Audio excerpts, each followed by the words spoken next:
Sahabat HR Channel, berjumpa lagi di channel yang insya Allah menginspirasi dan memotivasi serta memberi informasi seputar budaya dan keanekaragaman dari berbagai belahan dunia. Pada kesempatan kali ini, kami akan membahas tentang jejak Presiden Prabowo Subianto serta fakta menarik dari kehidupan beliau. Namun, alangkah baiknya sebelum lanjut jika sahabat semua berkenan untuk membantu subscribe, like, comment, and share agar sahabat semua tidak ketinggalan update terbaru dari channel ini. Terima kasih. Siapa yang tak kenal dengan sosok hebat Prabowo Subianto? Namanya selalu center di perbincangan di dunia politik dan militer. Tidak hanya menguasai dunia politik dan militer saja, ternyata beliau telah banyak mengemban tugas penting di negara kita ini, baik itu di bidang ekonomi hingga pergerakan Indonesia. Lalu, siapa sebenarnya Prabowo Subianto itu? Yuk kita simak beberapa video berikutnya.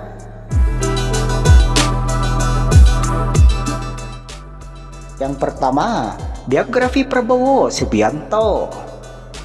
Prabowo Subianto Djojo Hadikusumo merupakan anak ketiga dan putra pertama yang lahir pada tanggal 17 Oktober tahun 1951. Ayahnya bernama Sumitro Djojo Hadikusumo yang berasal dari Kebumen, Jawa Tengah.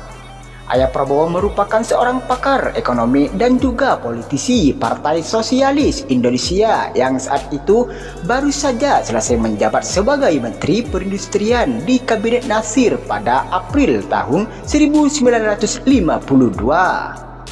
Sedangkan ibunya bernama Dora Maria Sigar atau yang dikenal dengan nama Dora Sumitro. Beliau merupakan seorang wanita Kristen Protestan berdarah Minahasa. Ibunya berasal dari keluarga Mainkom di Lamongan, Sulawesi Utara.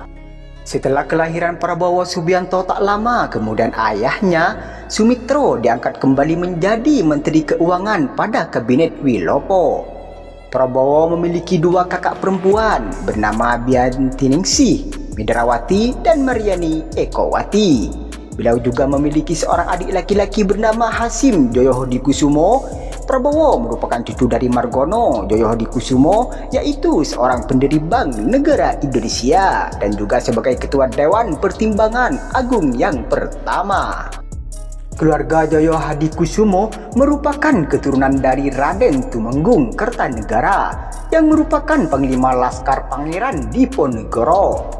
Nama Prabowo sendiri merupakan nama yang diambil dari pamannya, Kapten Subianto Djojo Hadikusumo, yang merupakan seorang perwira tentara keamanan rakyat yang telah gugur pada pertempuran Lengkong pada Januari tahun 1964 di Tangerang. Masa kecil Prabowo banyak dihabiskan di luar negeri, terutama setelah ayahnya adanya keterlibatan dalam menentang pemerintah Presiden Soekarno di dalam pemerintahan revolusioner Republik Indonesia di Sumatera Barat. Prabowo menyelesaikan studi menengahnya di Victoria Institution di Kuala Lumpur, Malaysia, Zurich International School di Zurich, Swiss, dan The American School di London, Inggris. Setelah kejatuhan Soekarno dan naiknya Soeharto, keluarga Sumitro kembali ke negara Indonesia. Lalu Prabowo masuk ke Akademi Militer di Magelang, Jawa Tengah. Pada bulan Mei tahun 1983, Prabowo mempersunting Siti Hadiyati Haryadi yang merupakan putri dari Presiden Soeharto dan Tin Soeharto. Prabowo dan Siti Hadiyati dikaruniai seorang anak laki-laki, yaitu Rogowo Hadi Prasetyo atau Didet. Akan tetapi, pernikahan mereka tidak berjalan sampai tua. Tak lama setelah Orde Baru tumbang, keduanya berpisah pada tahun 1998. Anaknya Didet tumbuh di Boston, Amerika Serikat, dan memilih profesi sebagai seorang desainer yang berbasis di Paris, Prancis.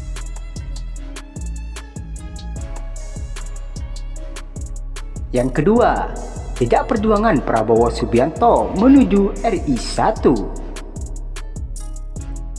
Setelah resmi ditetapkan oleh Komisi Pemilihan Umum sebagai presiden melalui Pilpres 2024, Prabowo akhirnya dilantik sebagai Presiden ke-8 Republik Indonesia. Bukan perjalanan mudah bagi Prabowo Subianto hingga berhasil menduduki kursi orang nomor 1 di Indonesia. Berikut rekam jejak perjuangan Bapak Prabowo Subianto menuju RI 1, Selasa, tanggal 22 bulan Oktober tahun 2024. Dilansir dari berbagai sumber tercatat, 4 kali Prabowo bertarung di kontestasi pemilihan presiden dan wakil presiden hingga akhirnya menang. Pada pertarungan keempatnya, ia berpasangan dengan putra sulung Joko Widodo, Gibran Rakabuming Raka.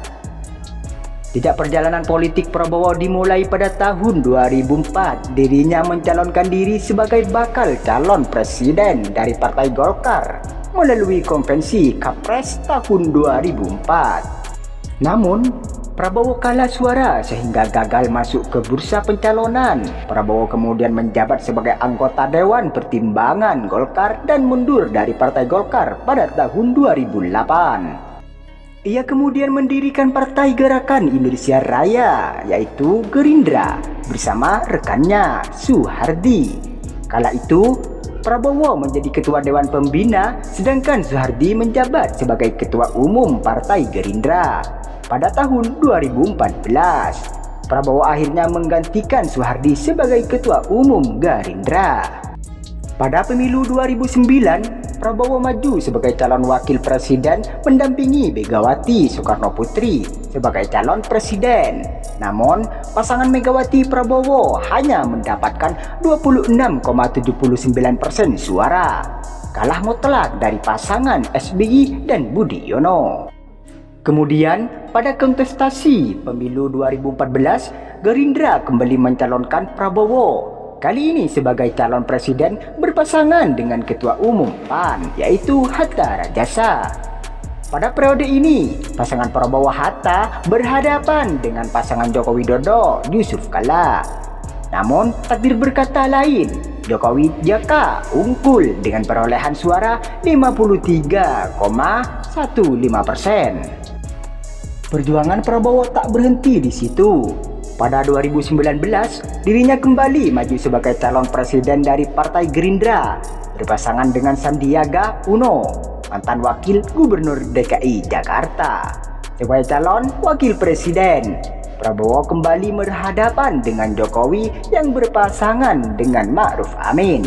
Pada Pilpres 2019, pasangan Prabowo Sandi hanya mendapatkan 44,6% suara, kalah dari pasangan Jokowi Ma'ruf yang memperoleh 55,5%. 3 kali kalah dalam kontestasi pemilihan presiden, mantan Danjen Kopassus ini akhirnya bergabung dengan pemerintahan Jokowi Ma'ruf sebagai Menteri Pertahanan. Ia menjabat dari Oktober 2019 hingga 2024, tahun di mana ia kembali mencalonkan diri sebagai calon presiden untuk periode 2024 sampai 2029, berpasangan dengan Gibran Rakabuming Raka. Pada Pilpres 2024, Prabowo Gibran berhadapan dengan Anies Baswedan, Muhaimin Iskandar, serta pasangan Ganjar Pranowo Mahfud MD. Di kali keempat inilah Prabowo akhirnya ditetapkan sebagai pemenang pemilihan presiden dengan perolehan 59,59% suara, mengungguli pasangan Anies, Caimin, dan Ganjar Mahfud. Prabowo Subianto resmi menjadi dan menjabat sebagai Presiden Republik Indonesia pada 20 Oktober tahun 2024. Yang ketiga, karir militer. Prabowo Subianto mendaftar di Akademi Angkatan Bersenjata Republik Indonesia, yaitu Akademi Militer Nasional, di kota Magelang pada tahun 1970.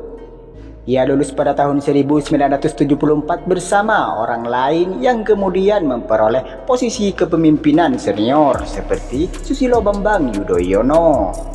Pada tahun 1976, Prabowo Subianto bertugas di Pasukan Khusus Tentara Nasional Indonesia Kopassus dan ditugaskan sebagai Komandan Grup 1 Komando Pasukan Sandi Yuda, yaitu Kopasanda, yang merupakan salah satu anggota TNI Angkatan Darat. Unit Komando Nanggala di Timur Timur, bekas wilayah Portugis yang telah diinvasi pada tahun sebelumnya. Prabowo yang saat itu telah berusia 26 tahun adalah Panglima Nanggala termuda. Prabowo memimpin misi untuk menangkap Wakil Presiden Fretilin yang merupakan Perdana Menteri pertama Timur Timur, Nicolau dos Reis Lobato. Yang membimbing Prabowo Subianto adalah Tonio Lobato, adik Nicolau sendiri, pada tanggal 31 Desember tahun 1978. Kompi Prabowo menemukan dan menembak mati Nicolau di perut ketika ia sedang dikawal di Maubis 50 km selatan Dili. Diklaim pada tahun 1983, Prabowo memimpin pasukan khusus yang bertanggung jawab atas pembantaian Kararas di Timur Timur. Orang-orang yang selamat dari pembantaian ini dikurung di kamp konsentrasi yang dijaga oleh pasukan Prabowo, di mana banyak di antara mereka yang meninggal karena kelaparan dan penganiayaan. Prabowo mengklaim bahwa dia tidak berada di dekat distrik Vekok ketika pembantaian itu terjadi, dan baik PBB maupun pemerintah Timur Leste tidak pernah mengajukan tuntutan pelanggaran hak asasi manusia terhadapnya. Jose Manuel Tesoro menulis untuk Asiawi pada tahun 2000 menghubungi 4 organisasi non-pemerintah termasuk Tapol di London, Solidamor di Jakarta, Yayasan H yang berkantor pusat di Dili, dan East Timor Action Network (ETAN) di New York, dan mereka tidak dapat memberikan laporan saksi mata, transkrip komunikasi yang disadap, dokumen yang bocor, atau apapun yang dapat mendukung keterlibatan Prabowo. Pada tahun 1985, Prabowo Subianto mengikuti kursus perwira infanteri tingkat lanjut di Fort Benning di Amerika Serikat untuk pelatihan komando. Pada awal tahun 1990-an, sebagai Panglima Kopassus Grup 3, Mayor Jenderal Prabowo berusaha menumpas gerakan kemerdekaan Timur Timur dengan menggunakan pasukan tidak teratur yang disebut geng ninja, berkerudung berpakaian hitam dan beroperasi pada malam hari. Sementara di kota-kota besar dan desa-desa, milisi dilatih dan diarahkan oleh Komandan Kopassus. Pelanggaran hak asasi manusia meningkat. Kampanye Angkatan Darat tahun 1997 disebut Operasi Pemberantasan. Pada tahun 1996, Prabowo Subianto memimpin Operasi Mapenduma di daerah pegunungan Papua. Tujuan dari operasi tersebut adalah pembebasan 11 peneliti ilmiah yang disandera oleh organisasi Papua Merdeka, yaitu OPM. Para peneliti tersebut adalah 5 orang Indonesia, 4 orang Inggris, 1 orang Belanda, dan istrinya yang sedang hamil asal Jerman. 2 sandera laki-laki asal Indonesia tewas sesaat sebelum operasi penyelamatan. Misi tersebut melibatkan dukungan rahasia dari atas militer Inggris dan veteran SAS, Kolonel Ivor Helber. Setelah pemindahan sandera, Kopassus di bawah pemimpinan Prabowo Subianto memulai kampanye pembalasan terhadap desa-desa yang dianggap mendukung OPM. Dalam satu insiden di desa Geselema yang menyerang penduduk desa dengan helikopter militer yang menyamar sebagai helikopter Palang Merah. Pada tanggal 20 Maret 1998, Prabowo Subianto diangkat menjadi Panglima Komando Cadangan Strategis Angkatan Darat, yaitu Kostrad, yang beranggotakan 27.000 orang, yang juga pernah dipimpin oleh mertuanya, Soeharto, pada tahun 1965. Nomor 4. Kekayaan Prabowo Subianto. Sebelum aktif berpolitik, Prabowo sempat menjadi perwakilan kelompok bisnis adiknya, Tirta Mas atau Komeksindo.